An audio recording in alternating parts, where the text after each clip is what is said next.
Hi, it's Gadget UK here again. Something a bit different. It's an Acorn product, as you'll see, and you know from the video title, but opening this box here, this came from, I believe, Andrew Littleboy. This was just after I lost my job back in 2019. So yeah, he sent me a few goodies here, and it was really appreciated, and you know what, this has been on my mind every time I've been doing a video, thinking I really need to get around to doing this. I'm just trying to catch up with lots of old stuff here, so yeah, I'm very appreciative of you sending this to me, Andrew. It's a really nice bit of kit, but you can see I got one of those scalers here, a GBS, is it N8220 or something like that, so we'll perhaps have a look at that in another video, because I've got a video for my scaler, you'll see in the future.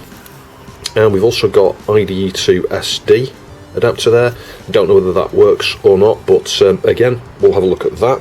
And then I got some discs here. Those are Psion. Yes, that's the software you use on Windows. I think it was for 3.1 actually back then, that allows you to connect to this device. Acorn pocket book there. We've got all the Acorn instructions and guarantees and things. Now, it's a strange thing, this, because you know what, I never knew this existed. Psion, I am aware of, because I've got a few different Psion devices. Another one I'll show you on my video soon as well, another Psion, an organiser. You know, it's like a little pocket PC type thing, but it runs its own operating system stuff, you know, it's kind of like a bespoke design. But anyway, all the stuff that comes with this, look, there's the guarantee card, it's amazing. And the Acorn Pocket Book 2 user guide here. You can see, that's amazing. So yeah, that looks just like the Psion 3A, I think it was. There was a 3B as well. I think the difference was the memory. I think one of them had, like, I don't know, 128k or 256k, and the other one had a meg, I think. Something like that. I could be wrong on those figures, but that looks like a Psion 3A to me. And it's a clamshell, so as you close the lid here, this bit in the middle sort of tucks itself in. I think those were I think they were touch buttons, I can't quite remember now. And you can see it's got like a little, you know, full sort of QWERTY keyboard and stuff. It was powered by AA batteries, I think, maybe AAA's. And I think there was a CR2032 for the backup memory and stuff, you know, maybe the clock and stuff and holding settings. And you could plug little cards into it as well. I think there was a slot on one side and a slot on the other. I might be thinking of the 5MX, because they did have one of those at one point. There's the manual for Psion. So as I said, this is the connectivity software you'd use with Windows there. I think it was 3.1 it was supported. I'm not sure. Yeah, it says here, look, Psion 2 is 3C. So maybe I'm wrong on the 3A and 3B. Oh, mind you, it says there 3A as well. I'm not sure if the cable's with it connected up. I can't honestly remember. Maybe this works with 95 as well, but I think it was before that. Or maybe it wasn't. I don't know. It was around the 3.1 period, I think. And you can see the nice thing with this is it's fully boxed. This is really super rare, I think. Acorn Pocketbook, the educational computer that fits in your pocket. A-Link RS232. Oh, hang on. This is the serial interface, I think. Maybe it comes with the serial interface, but anyway, it says A-Link RS232 serial interface and software for Acorn 32-bit computers. Oh, that's interesting. So I can link this to the Archimedes, can I? That's going to be very cool. Oh, look at that. That's gorgeous. That is gorgeous. You know, I'm wondering actually, is that a 3? Or is that more like a Psion 5? Ah, you can see the issue here straight away. So there were a couple of Achilles heels with these. You know, I'm wondering if this is more like the Psion 5 actually. Because I think it is. I don't know. It's that long since I've looked at a 3, actually, that I'm probably getting confused. But you can see here the hinge is damaged here. This is one of the problems. The hinge breaks. So, yeah, the hinge is broken over here. And then the hinge on this breaks. But also, can you see in there, can you see that ribbon? The flex ribbon that connects the screen to the, the logic board on the bottom there.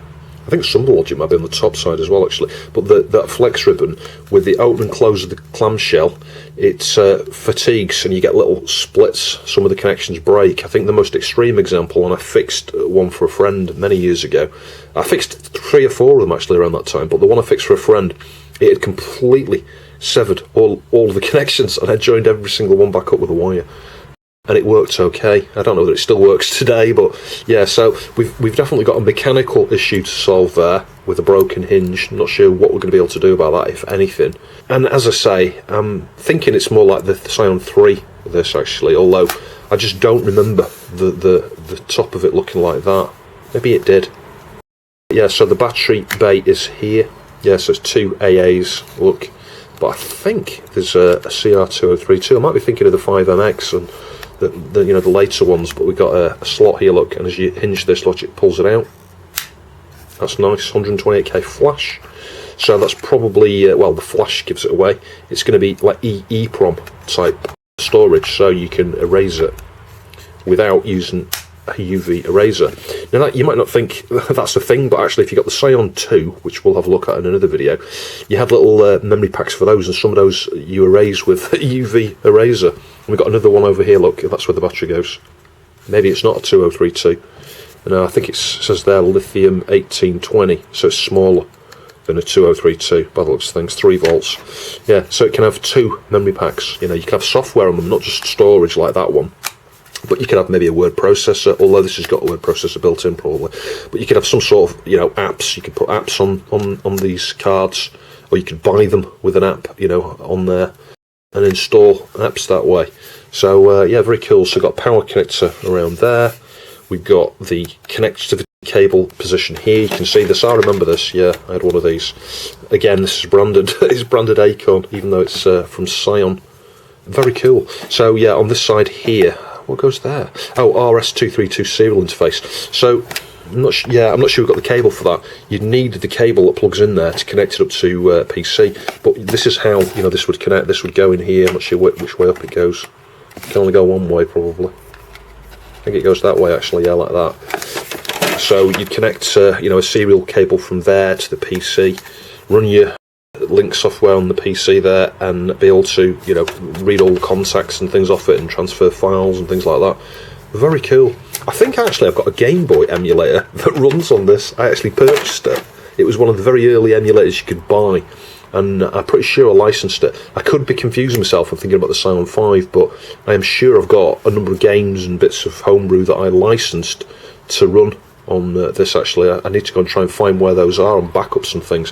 Yeah, you can see there 256k of RAM. So I think there was a later model. I think there was one that had 1 meg. It could have had half a meg. We might even be able to upgrade this. I honestly do not know. If there's spaces on the board there for some RAM chips, we may be able to upgrade it. So it's got a little bit of a separation there, delamination on the plastic. Just minor. That could be clues as to the state of the inside of this. I think there's a reset button there, isn't there? A little thing where you stick a pen and you can reset it.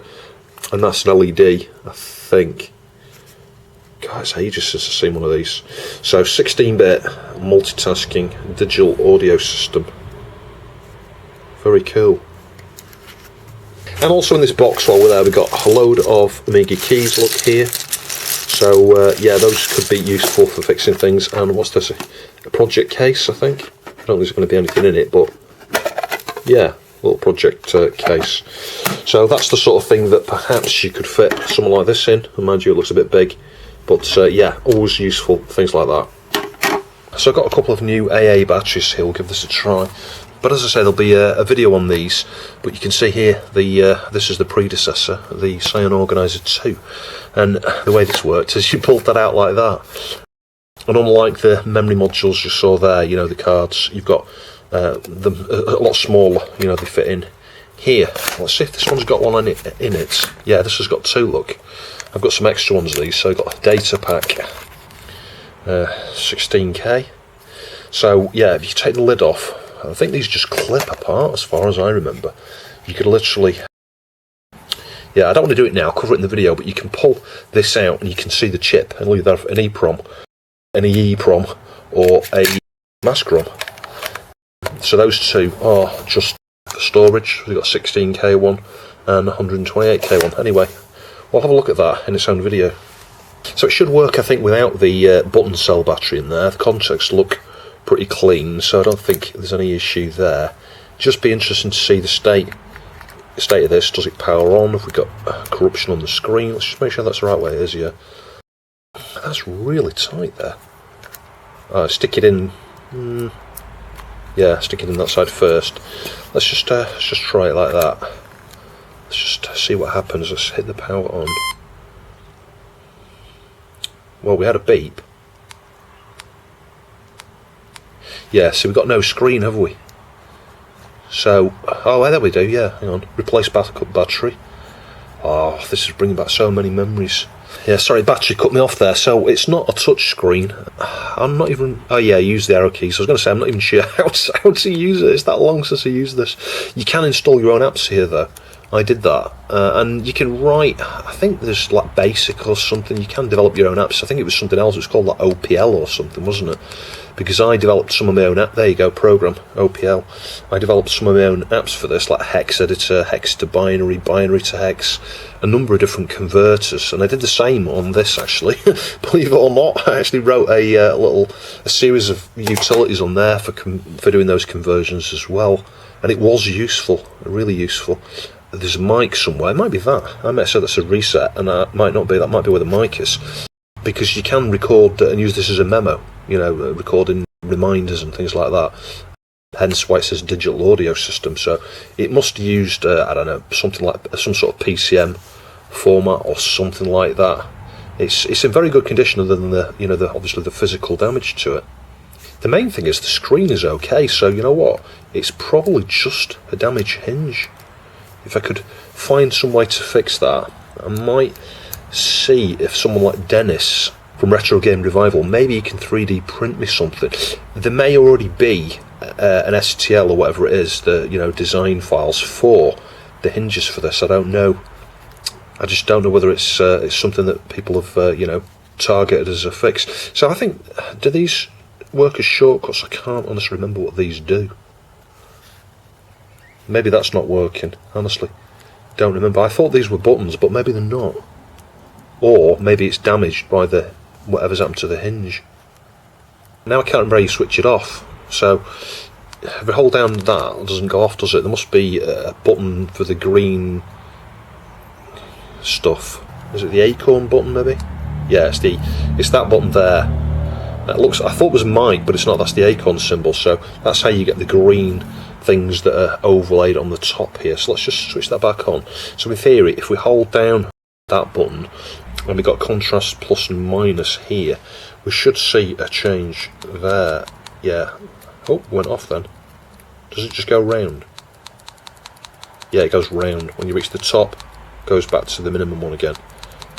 So that is all working. The display seems pretty good. I mean, obviously we can't see the bottom of the display here at the moment. There's nothing on there. It's not these hinges here. There's 4 lots of hinges here. You've got hinges here and here, but then the outer ones. Now the outer ones are all right. Although we have seen this side here is hanging off a bit. So that's interesting. What's probably happened, it's probably been dropped. It's probably had an impact on one corner. I'm guessing this corner. There's no signs of that though. It doesn't look scuffed. So anyway, let's take these batteries out. I think we've got to start to work from the back here. Let's just do the battery bay here. Hang on, let's get the right screwdriver if we can. Is that going to fit? Yeah, it's just a Phillips, a positive. Yeah, that's going to do the job. So let's just undo these screws here, remove the battery bay. Well, I assume this removes the battery bay. I don't know. As I say, I have fixed a number of these, but it's like, I don't know, 20 odd years ago, probably. Maybe not that long ago, but it feels like that long. Good grief, that one was stiff.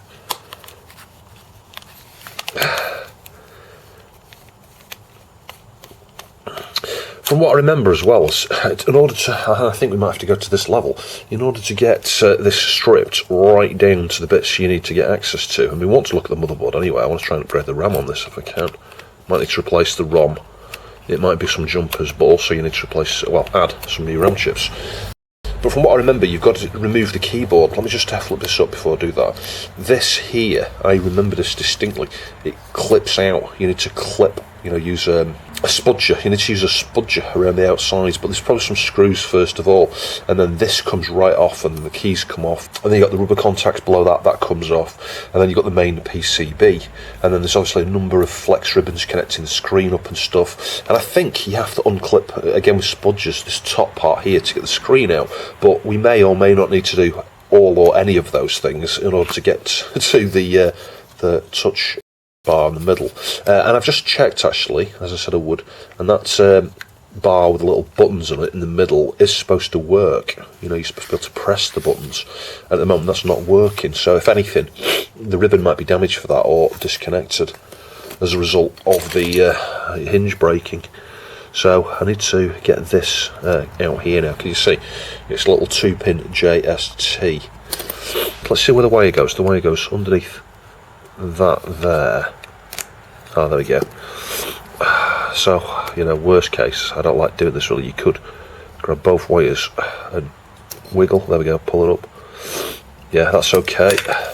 So that's that off. Are there any more screws here? Yeah, I've got a couple there, but they hold the top lid on, don't they? You know, we haven't got any further, have we? Oh, maybe we have. We can see under here now, look. Yeah, so maybe this is sufficient actually, because you can see it's hinged here, look. Yeah, they got that bracket there. So if you look at it, up, oh, it's just popped up. Hang on a minute. I'm really confused now. I'm really confused. So we've managed to get it up. I'm not quite sure how. Something must have clipped off there, or broken off. I think there's supposed to be a plastic notch there that joins into the centre, and it's the same on this side here. So I think we've just lost both of them now. Actually, nothing's fallen off, but I suspect both of them have gone now, which is why this is now just floating in the middle. Yeah, so Psion were formed in 1980. They had a relationship to Sinclair, I think, in the early days, because I remember buying some games. I think Checkered Flag was one where I remember seeing Psion on the copyright information on it, and some of the Hungry Horace games. In 1984, though, they started producing hardware. Anyway, the 3A in this video here is resolution's 480 by 160, 5.2 inch. It's obviously monochrome. The Psion 3, though, that preceded this was 240 by 80, so it only had half the resolution there. I think the 3A had a faster CPU. I think it was 3 to 7.68 megahertz. And you can get 40 to 80 hours on one set of batteries, alkaline batteries, which is just incredible. I remember using these for a few months or more on one set of batteries. I see what's happened here. Can you see there's just like a bit of a plastic notch there? It's hanging on a little bit. But that is ultimately what the issue is. This slips out of here. I don't know where it mounts. It goes there. Can you see that? There's a little gap there. That little gap wants to go over there. Oh God, how'd you get that back in now?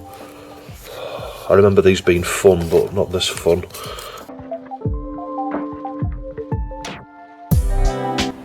It's amazing actually the Acorn branding on the actual BIOS there, as well as on the, you know, the outside of the thing here.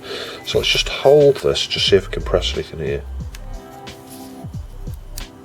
No.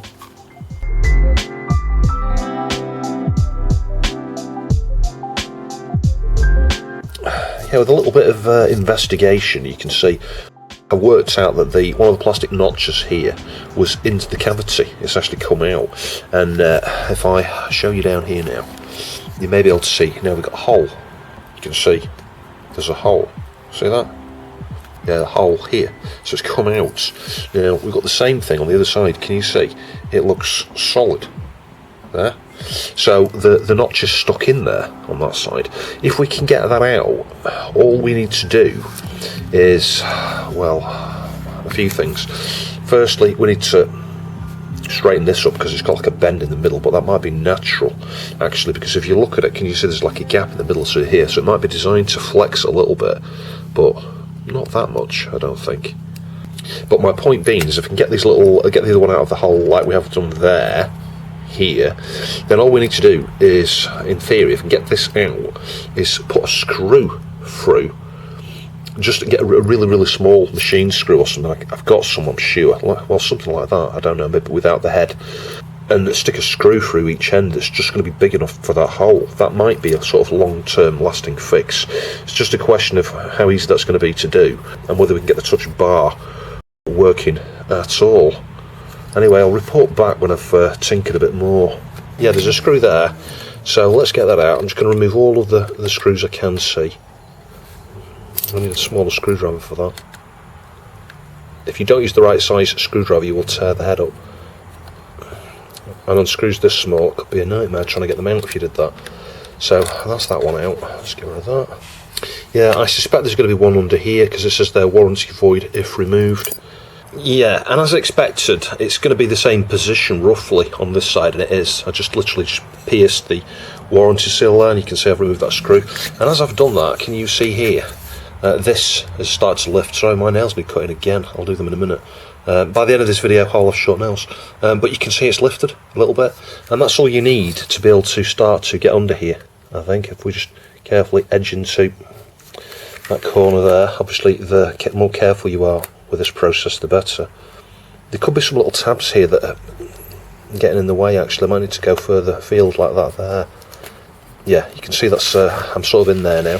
So this is where you need to be very careful and methodical and slow. And just take your time, because if you break any of these, you're going to regret it. Anyway, I'll report back in a sec. I really don't like doing this, if I'm honest. I can't even get that in. There we go. That one's out, look. There we go. So, yeah, this is where things get even more complicated.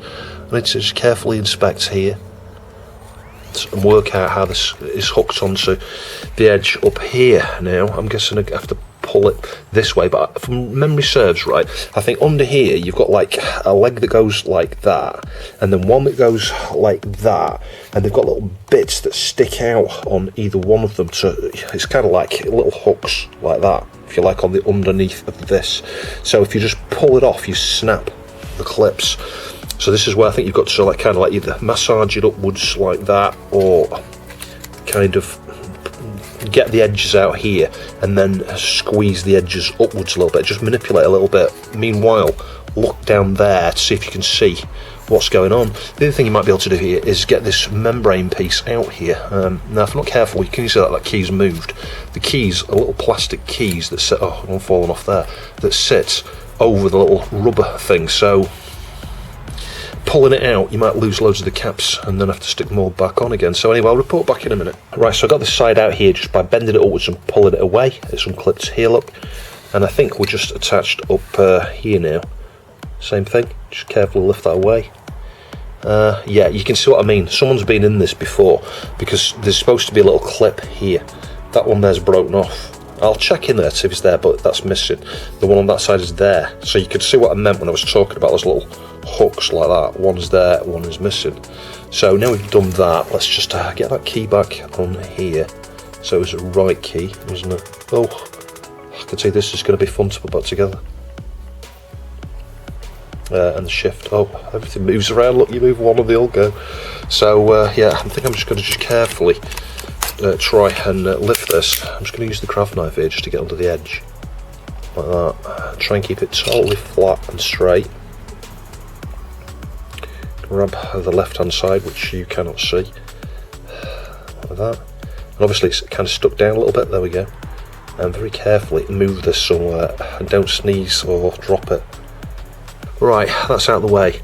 So these are those little carbon pads that you get on all sorts of game controllers and things. It's a very common technique of putting like a carbonised conductive print on the surface, so you could wipe over those gently with a cotton bud. You can dampen it with a bit of IPA, but don't rub, you'll rub it away. Just gently wipe over, then use a dry cotton bud or a dry cloth. But the next thing we need to do is get this board out, don't we? You can see the blue ribbon just through here. Yeah, that's the one that's probably detached from this, I think. So I've just put that back down. We've got a connector under here that joins to the ribbon connections, and I'd forgotten all about this, but seeing that little gap there, I thought, let's just try the spudger in there. And as soon as I did that, it went clip, and I was like, ah, I remember now, there's a connector under here, that's what holds it on. So we pull this out. Now at this point you can have problems with the little springs here if you're not careful, that assist with the cards, you know, the going in and out. So Yeah, you've got to be careful. And obviously got some flex ribbons and things under here as well. Yeah, the blue ribbon is up here. The connector is down here, so it's not connected. That's why the button bar is not working. Let's just see how this comes out. Oh, there we go, one side's out. So this left side here, need to be careful with this. So I'm not getting very far here, actually. It did just cross my mind, we don't actually need to take that PCB out completely. What we were trying to do is get this out, ultimately, and get to the ribbon. And we've got to the ribbon, so technically I could reconnect the ribbon, put the board back in. If this was right, we'd be able to reassemble it. So, just looking at this, the button bar is on this thing here, so let's just pull these two springs off. And then we'll pull it over the thing here, look. There we go, that's off. Just see if we can get this spring off without breaking the thing. Does that solve anything? I don't think it does. It's clipped on the inside, isn't it, somehow? Anyway, it needs to come off here, because that's what's holding it to the lid. And then we need to pull this one off here, very carefully. Like that. So just pushing that now, you can see it's moving, but obviously the screen ribbon is now in the way. But if we lift this side up, as we... How can we do that? It's like a really confined gap. You can see the problem here. It's like, I want to get it through one way or the other. I can push it out the back, but then the screen ribbon's going to get in the way. If I can get one side up and get the other side down, technically I could get it out, but you see this hinge here is getting in the way now. What were they thinking when they designed this, really? If I squeeze this in here and there, I'm going to lightly... Oh, mind you, it's got a bit of flexibility in the middle, look. That is the right way of doing it. So let's try that. Let's try squeezing here lightly. Just push the middle downwards a bit. See if we can push it down. It's getting caught on this blooming spring here, look. I think it is. It's almost out. There we go. And then it should unhook from this side here. There we go. So that's the touch bar out. So right now what I'm going to do is just pull it out completely. There we go. Finally. So I think what we need to do here now is drill through this and stick a little bolt through or something, so that it's got, you know, a pin sticking out on each side, and then it could be reinserted and put back in, and everything should be hunky-dory. The end of the ribbon looks fine there. It's literally been pulled out when it's detached. So we are almost there now, I think. You can see the peg is still stuck in there. We've got the other one. Technically we could pull this out here with a craft knife and glue them back on, but that's not going to be reliable, I don't think. But you know what, I'm going to do that anyway. We want the hole exposed here, so it's going to be easier said than done to get that peg out of there this way, because there's very little of an edge. You know, it's almost flat, that. It's been worn down. I might be able to get something on the inside of here to push it out. So like my little tool here, for example, if I could get straight down there. In fact, I could do if this blooming board wasn't in the way. Yeah, there we go. So if I just show you what I did. I was using magnification and I just pushed through there. Can you see where this tool's gone through? And it fell out. So I've actually got the notches from both sides here. Could glue them back on. But I think you'll agree, the fact they've broken off already, you know, they go under a lot of strain there. Gluing those on is probably not going to be sufficient. You know, every time you open it, the stress from the hinges on there, the springs, put a lot of pressure on those 2 points. And ultimately, I think that's why those points break off. So there are a few things I could try to do here. Let me show you what I've done here as a first attempt. I considered drilling a hole through each side of this and putting a small screw, but what you can see here, I've epoxied them back on, actually. Now there's a little bit of a circle around where the epoxy's joined. I've chipped some of it off here because it was a lot worse here, but both of the points have epoxied back on.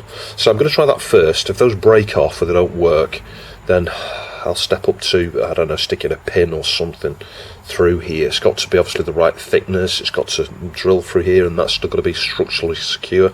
Could put some epoxy on the inside here to secure it further. if it was, if it looked like it was brittle.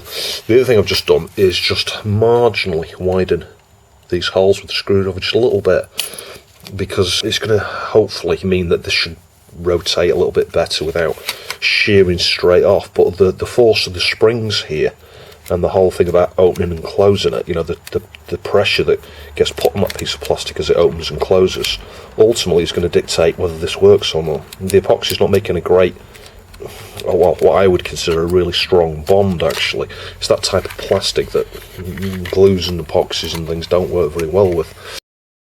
Acetone might be better. I could always try that if these shear off again. That's provided they don't worsen. But the trick now is to try and push it through this side, get the spring on the right side of this, and I don't know, try and just test it out, see if one side will go in. So I'm not sure I'm going to be able to capture this on camera while I do it. It's incredibly fiddly. It's these blasted springs here that get in the way, look. So yeah, I'll fiddle around with it. I'll report back in a minute. So after gluing those notches on, you can see that one stayed on. The other one broke off, and after literally weeks of procrastination, this has been sat around for 6 weeks or so, because I've just felt so disheartened, thinking, well, this is in excellent condition, it's just dirty. If I can fix that one problem, this should be good as new. I came up with the idea. I started thinking about a video I did recently, actually, on fixing sunglasses, of all things glasses. And I've got this kit here with these really small nuts and bolts, and I was theorising, thinking, I wonder if I could get a bolt big enough through here that will be the same sort of thickness roughly as that. Well, I can't quite do that. They're a bit small. I've got one here, let me show you. But the head, as you can see, sticks out. It's a little bit similar in size to that. I know you're not going to be able to see this. I've put them side by side. Yeah, it's fractionally smaller, but I'll show you what I've done.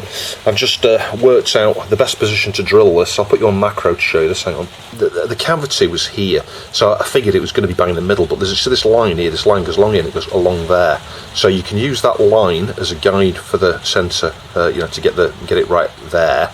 But you then need to maybe just look at this side and see the side that's okay. See how that's fitted. And you can see the same thing. The line goes right through the middle of it here. So I think that's bang in the middle, and you can see I've just drilled it out. I just literally pushed this here, held it, and just twisted like that until eventually it came through the other side like that. So that drill bit is marginally smaller than this, so I should be able to almost thread this through.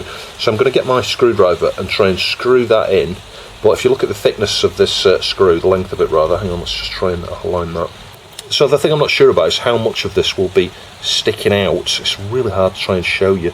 If you look at that there, if you look at how long it is, so yeah, it's going to protrude a little bit from here, but it might not be enough. That might be the issue. Whether I can get a nut on the other end, I don't know, but I'm going to try and screw into the plastic here. Of course, that could be, well, it is a source of failure now we've weakened that there by having a hole. Maybe the whole thing will break off, I don't know. I just don't see what else we can do, really. Well, there we go. I've screwed that through. That was incredibly difficult to screw in because I got the hole just the right thickness. So yeah, the diameter there is a bit smaller than that. Now, one thought that did cross my mind is I could get some heat shrink tubing. I'm going to do that, I think. Get a little bit of heat shrink tubing, shrink it over that, put another layer over it, shrink it until it gets to the same sort of thickness as that. But trust me, that is rock solid. There's no way that is coming out of there. The only way it could break now is if this whole piece broke off. You could, and I may do this, get some epoxy all around the inside of here on these angled parts and all around there, yeah, to totally strengthen that. So I think I'll do that. I may also do that on this side as well, just to secure this, to limit the chance of this breaking off. But assuming that side stays on, that might do it. I might actually be able to fix it that way, I think. Bearing in mind it's going to shrink a bit, so it'll go wider than I actually think it needs to be. So 160 degrees here. Let's hang on. It feels like it's on at a weird angle. And let's just shrink that down. Yeah, it's going to go weird. It needs a bit of assistance there.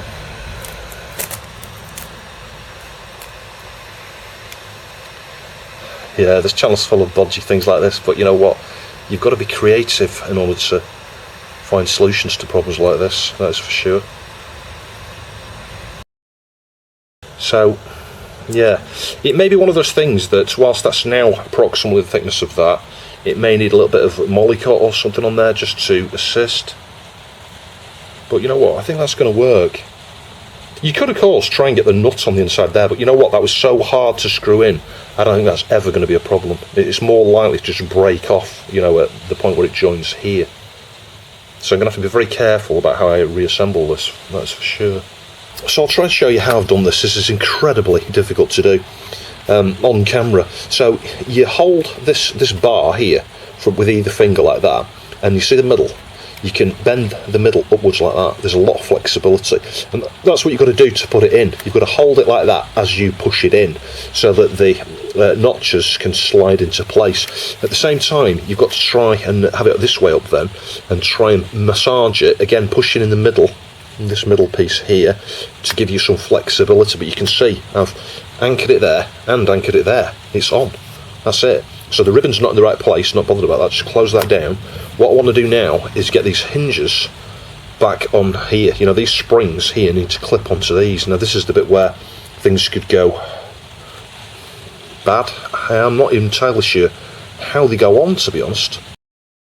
Got a problem. It might be easy to clip them on here, look. Let's try that. Yeah, I can hook that one on there. And then... oh, I see, they go under. You see that? Hang on. Is that right? I'm not sure that's right, actually. I'm just not sure that's right, to be honest. I think if I hook this on here, I could end up breaking this off now. Oh, look, there you go, it's on. Oh, no, that's right. I've done it. That's it, I've done it. There we go. Hang on. It's not coming up properly here, is it? What's wrong with that? Oh, it's unclipped. Oh, God. Well, what keeps those on? That's the question I've got now. What keeps that on there? It could be that once it's inside the back piece here, that it remains in that channel. I don't know. And then we need to get this ribbon underneath there, don't we? And then we need to connect it back to its flat flex here. So its housing is down. Does that go up? Hang on. Yes, housing is down. This is going to be difficult, I think. Now remember, it's been pulled out of this in the past. Oh, there you go, I had it and then I pulled it out. It's been pulled out in the past, so you never know, the surface of that could have worn off a little bit. Oh, can't even get this at the right angle. They're so difficult. It's like I could do with disconnecting that there, but I've seen people pull that out and then they have real problems getting that the hood and stuff for the connector that goes to the port there back in place. So yeah, let's just proceed to try and struggle this way. Anyway, I'll report back in about a year. Batteries connected there, switch it on, and you can see we've got cards up there. If I press I don't know, schedule,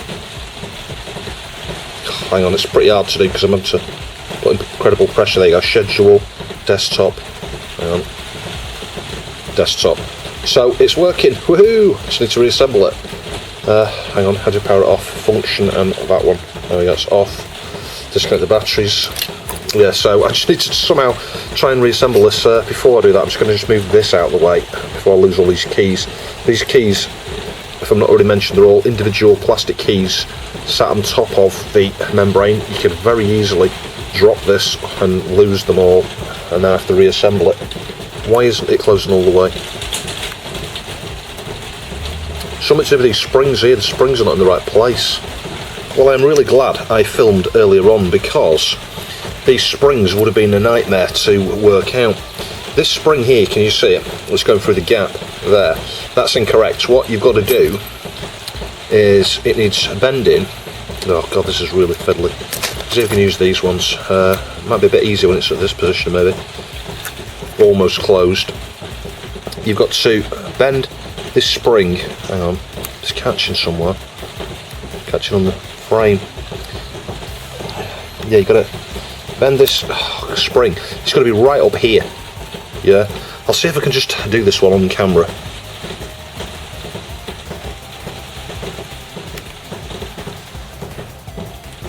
Right, sort of up here, look, hang on.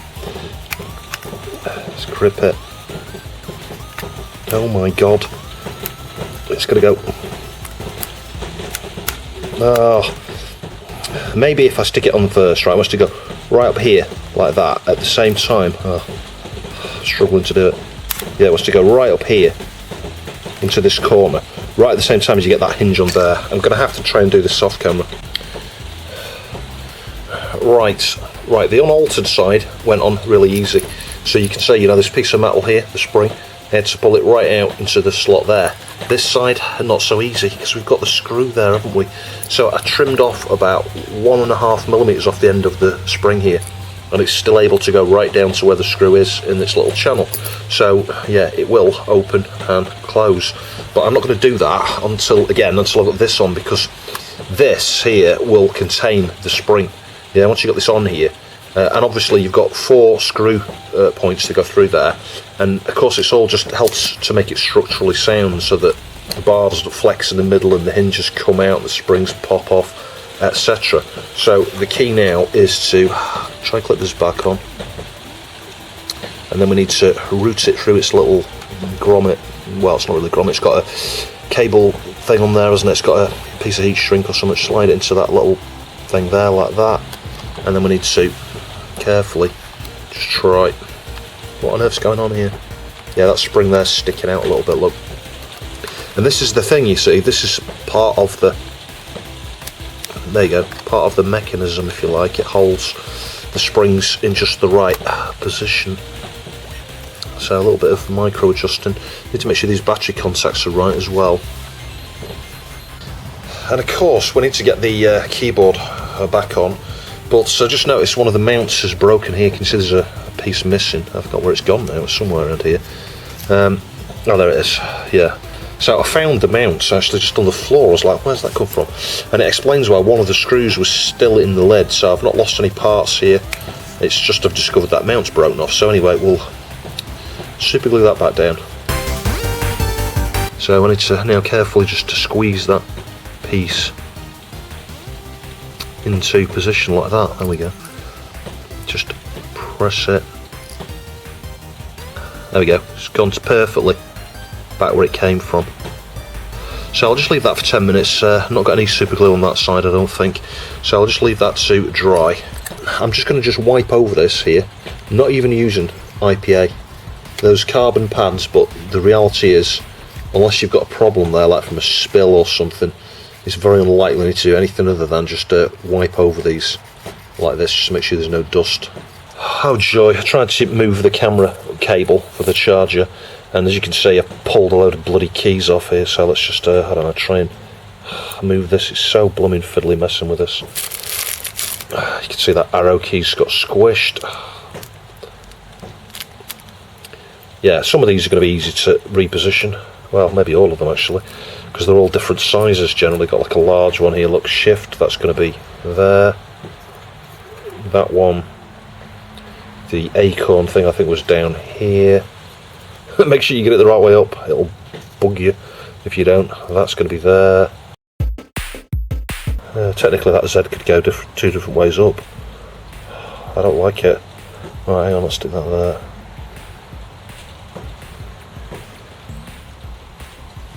And then of course the thing that makes everything stay in place is this, actually. Sit that somewhere there, I think. So just waiting for that mount to glue. I forget which one it was now. It's gone back on seamlessly there. Yeah, I'll leave it another few minutes, because you know what super glue's like, you get a vapour coming off it, and if that vapour goes onto anything nearby, it can stick it to things. So yeah, we'll leave that for another 5 or 10 minutes, and then we'll clip that back into place. I showed previously we lost a little clip there. I think I may have found it on the inside actually. Yeah, there's a piece of plastic there that I think belongs on that. I might just glue that back on, I don't know. It probably will snap back off, that's the problem. But anyway, we can clip it back on that way, I think. Yeah, that small piece of plastic is not from there. I can't work out where it's from. I will inspect the outsides of it, but I'm not seeing any bits broken off this. Or is it that? Is it that edge there? It's that edge there, isn't it? Because look at that one's quite wide, that one's a bit short, and it's got a curve. Yeah, alright, I'll stick it back on there. Yeah, let's try and hook the underside on there. Oh god, this is going to be flipping difficult, because obviously you've got these clips under this bit here, and you can see here. So, I don't know, you could sort of hook in from the side, maybe. Meanwhile, you've got to watch you don't lose all the keys. Well, there we go, I think. Now this side's come out, look, oh. Clip it in there. Oh, shifts move, look. I don't think I ever want to work on one of these again, that's for sure. And then, I don't know, clip. Yeah, that's clipped in. Clips in there. Bear in mind this is bulging at the moment because it's not screwed on. Put these clips here in, maybe.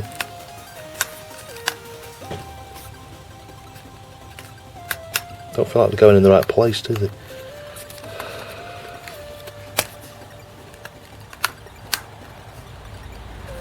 Why aren't those in? That side's gone in. It's just these bottom clips here, so yeah, just give me a few minutes, I'll experiment, see if I can get it back on. That was actually quite easy off camera there, just a bit of pressure like this here, and it snapped back in there, so it's seamless. It's all gone down okay, I think all the buttons alright. Might be an idea just to test it now before I get all the screws back in. Load a word processor or something and test the keys. And as I said, this will flatten out once we get the screws in to hold it. Oh, the pain, the agony. The other one's broke off now. Oh god. I'll have to take it all back to pieces again to fix the other side. The only alternative is to pull this out and glue that back on. I might not need to take it out actually, I might just be able to just bend it a little bit here and get the screw in. Let's do that, let's be lazy.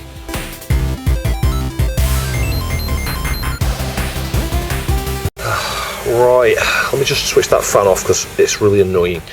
I'm just trialing, is that a word? I don't know. Can you see, I've just melted a piece of wire into the plastic there. To trial this theory, I have to try and pull it. It's really sturdy. Now I set the iron at 200 degrees and I managed to melt that in there. Now I didn't just pull it out, but that was, you know, with a lot of force actually. So I am able to melt this plastic with the iron at 200 degrees and I can heat wire into it. So I think what I'm going to do is the point here, you know, there's a crack where my nail is there. That's where that top piece snapped off. So I'm going to try and melt some wire in there and around the sides, up this side here, into the big part of the top there, crisscross them around, have one go right round and over, just to try and strengthen it. I don't know whether it's going to work because although that was in there, I did manage to pull it out. I think the technique here actually is going to be to, instead of having a straight piece of wire, actually, is to bend it, you know, put a tiny little kink like that. Hang on, let's just use the pliers here.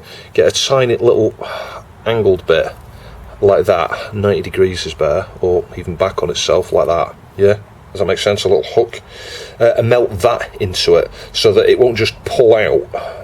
Right, so you're on macro there. The piece of wire comes up and I hooked it, then it melted right into it. I'd set to 290 degrees, and then I smeared the plastic over the top of the hook. So what I can do now is bend that, follow the contour. I'm sorry, it's not very focused very well here. Might be a bit better when I'm done. But yeah, follow the contour with the wire and put another hook in it, and again melt it and melt the plastic over it, and then just continue to add more and more of these strands all the way around it, melt them in, weave them together. Just try and strengthen it, because I just think it's just going to break straight off. This may not work, but it might do.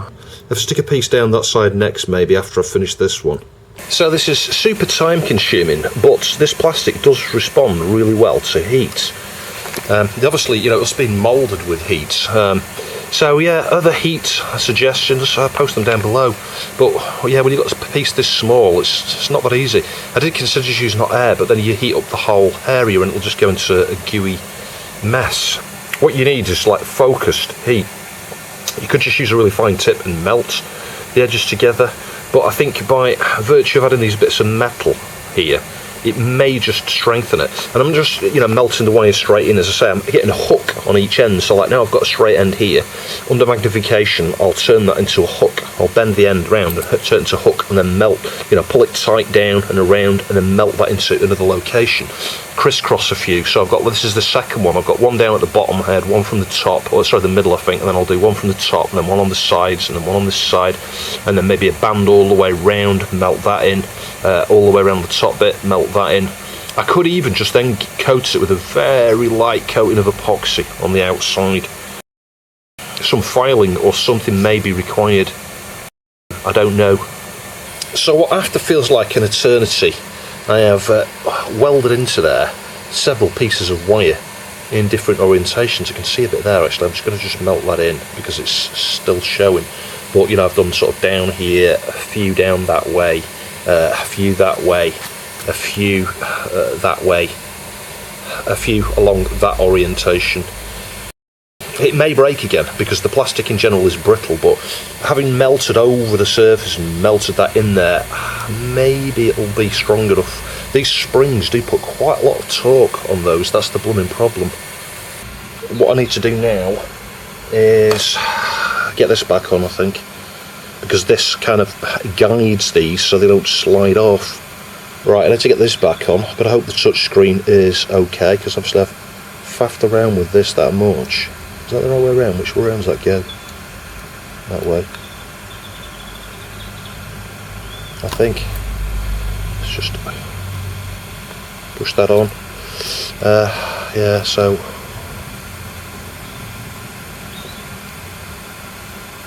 this is going to be fun. You've got to sort of push it in like that, and you see this side here, you've got to again push it in to get the spring. Since that one's hanging off, let's push this side first. I hope this is not going to break now. That battery contact's in the way, look. Ugh. I'll report back in a minute. So that wall's absolutely painful. So let's see, is it going to break? Is it going to open?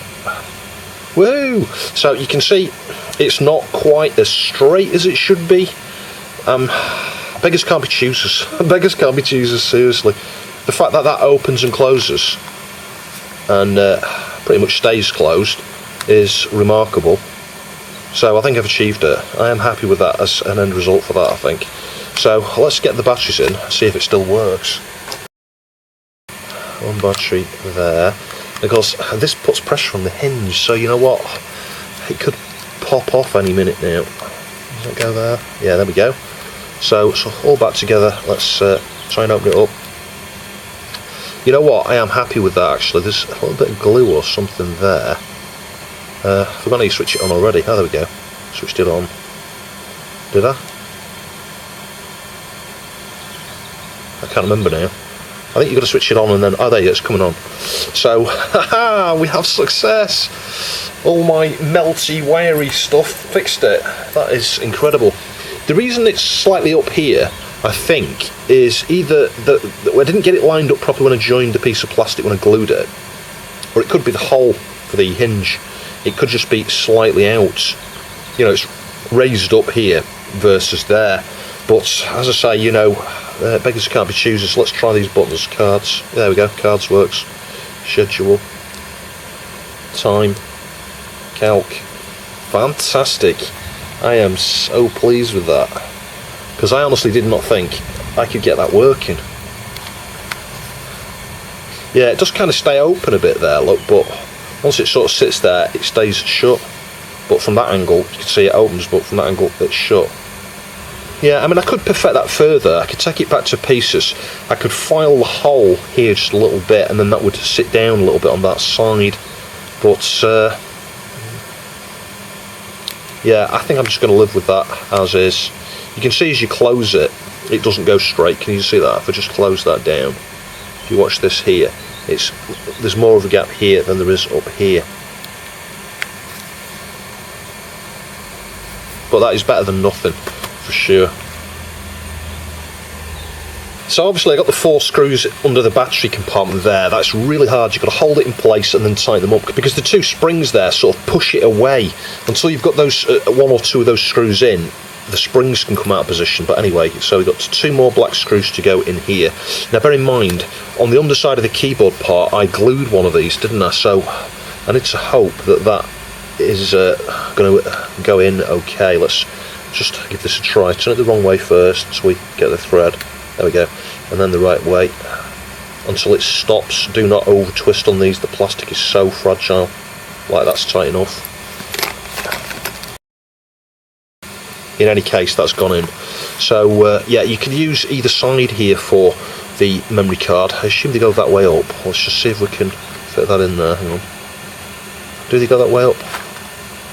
Hang on. No, they don't go that way around. Obviously, the connector goes that way. So just push that in. That's that. I can close that up. That's that. And we need a battery for here, so 1620. So I'll need to get a 1620 for that, for the backup battery. But that's it, all complete. And if we open it up, woohoo! Switch it on again. So, how would you get back to the main menu on this? Desktop, is it? Yeah, desktop. I'm not sure what we do with that memory card. Oh, hang on. Someone's put hi, Chris. That must be the guy who sent me this, because, yeah, let's just open that. That is, how do you get into that now? Is it right? Oh, did I do that? Yeah, I don't know what I'm doing here. I'm thinking it's a touch screen. It isn't. How would you do this now? You can use the arrow keys. Let's go into right. I think the just document name was called Hi Chris, wasn't it? Did I create that? I don't remember doing that. Did I do that at the beginning of the video? I don't know. Some time has passed. How do you format it? I honestly can't remember how to use this blooming thing at all. Let's just go all the way along here and see what's on the right hand side. We've got record, plotter, program. Let's test the recorder. Switch that fan off. Let's return. So start recording space, so I'll try this, hang on. Testing 1, 2, 3. Let's try that, play. Oh, what am I doing? I keep thinking it's touch sensitive. Testing 1, 2, 3. As you can hear, that works. So I do hope you found the video interesting. If you like this video, do check out the next part, because there's a much better fix in the next part, and it's a world first, because no one else has created this part that Dennis has created.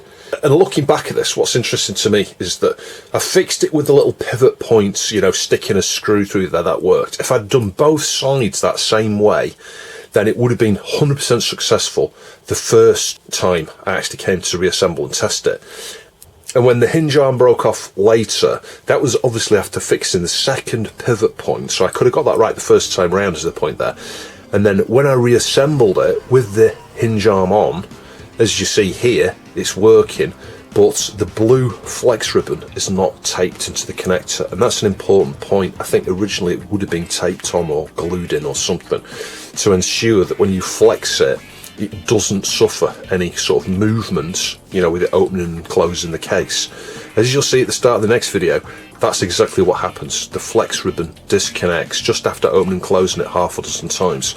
So of course I then need to go back inside it again, and as you can imagine, from all of the bodges to the hinge points to the arms and things, yeah, it breaks again. Anyway, stay tuned for the next part, but this was in theory 2 different successful repairs. Had I fixed both hinge points at the beginning, had I taped down the blue flex ribbon, both of these repairs within this one video, I know it looks like it's just one repair, but in my mind it's 2 repairs. Both of them would have been successful. So thanks for watching. I'll catch you